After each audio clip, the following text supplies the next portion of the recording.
వీరమాడి మండల కేంద్రంలో ఒక బడుగు బలహీన వర్గాలకు చెందినటువంటి ఒక వ్యక్తి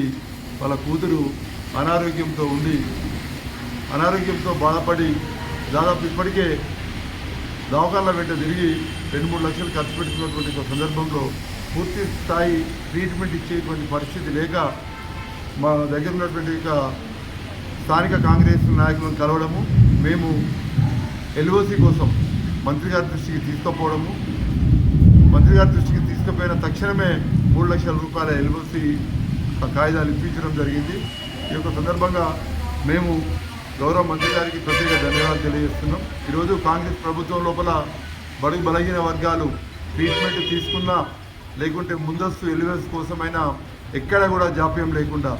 అభ్యర్థించిన వెంటనే స్థానికంగా ఉండేటువంటి యొక్క నాయకులు, ఆయా గ్రామాల్లో ఉండేటువంటి యొక్క నాయకులు సీఎం రిలీఫ్ ఫండ్ కోసం ఫైల్స్ను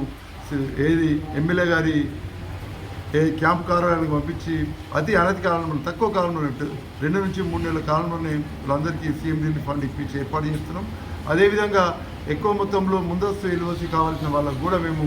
మంత్రి గారి దృష్టికి తీసుకెళ్ళి కులం, మతం తేడా లేకుండా, ప్రాంతం అనే తేడా లేకుండా ఎవరైనా కూడా రాజకీయాలకు అతీతంగా ఇవాళ ఈ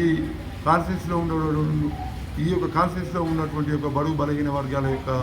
ఆరోగ్య పరిస్థితులు మెరుగుపరచడం కోసము, వాళ్ళ ఆర్థిక పరిస్థితులు బాగాలేని వారి కోసము పూర్తి స్థాయిలో సీఎం రిలీఫ్ ఫండ్ చెక్లు ఇప్పిస్తున్నాం. దాంతోపాటు ముందస్తు ఎల్ఓసీలు ఇప్పిస్తున్నాం. ఇవాళ ఈ యొక్క నియోజకవర్గం లోపల